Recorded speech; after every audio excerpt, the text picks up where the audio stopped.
House Minority Whip, Louisiana Republican Congressman Steve Scalise joins me right now. And Congressman, it is a pleasure to see you. Thanks so much for joining us. Good morning, Maria. Always great to be back with you. Do you expect to have border wall funding in the next 3 weeks before the next deadline? I sure hope it's going to be part of a final agreement. And, while President Trump said we're going to give you another 3 weeks, kind of calling the Democrats bluff, who were saying we won't negotiate on wall while the government's closed. Okay, now the government's reopened. We have to have a real specific conversation about how much money they will support. President said, and it's not the president, it's our experts who protect the border who say it's going to cost $5.7 billion for all the technology, including wall. What are the Democrats willing to support? They're going to have to put a real number to paper now in these next 3 weeks, Maria. So what do you think they will support? I know that you've actually had support from your colleagues on the other side, some colleagues on the other side. But is the Democratic Party facing its own division where part of the party is just resist, resist, resist, whatever the president comes up with?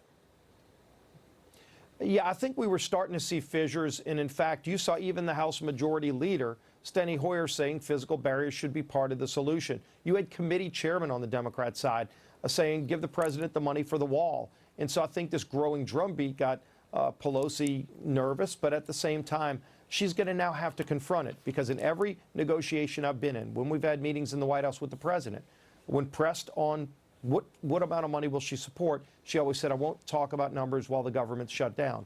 Okay, now the government's back open. It's time to get serious about these negotiations. Hopefully there is a State of the Union that happens in the next 2 weeks, which I think there will be, and the president can make even a stronger case to the rest of the country, because it's that growing support across the country that ultimately will push more Democrats to our side. Now, wait a minute. What do you mean that you think there will be a State of the Union? The American people want a State of the Union. The State of the Union was supposed to be this Tuesday.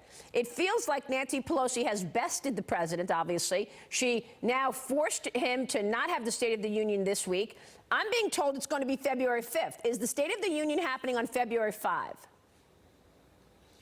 Well, Nancy Pelosi was holding the State of the Union hostage, and ultimately the Speaker has to invite the president. The Constitution requires the president to give a State of the Union. Doesn't mean it has to be in Congress, but it ought to be in Congress. And Maria, I'm hearing similar things, that February 5th is likely the date, but ultimately that's something that's up to the Speaker of the House if it's going to be in the House chamber, which it should be. I thought it was disgraceful that she removed the State of the Union from the invitation that she had already issued to the president to say that she was going to uninvite him. That had never happened before in the history of our country. I think Nancy Pelosi is afraid of the country hearing this message that the president has about why we need to secure the border. Congressman, stay with us. We're going to slip in a short break. I've got more to talk with you about this situation. It certainly feels like politics. House Minority Whip Steve Scalise also joining the conversation is Mark Penn, out with a new op-ed this morning. Straight ahead, Sunday Morning Futures continues.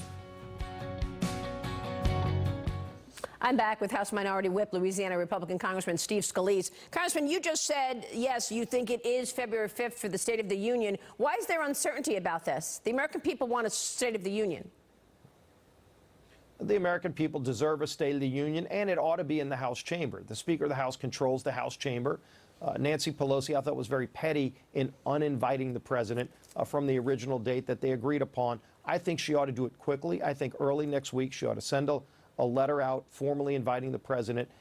February 5th is a date that seems to work well, but do that quickly, end this charade, and frankly, I think it's something the American people look at in a very negative way when they look at Nancy Pelosi trying to hold the State of the Union hostage as part of this debate over border security. Congressman, it's really good to have you on the program this morning. Thanks so much for being here.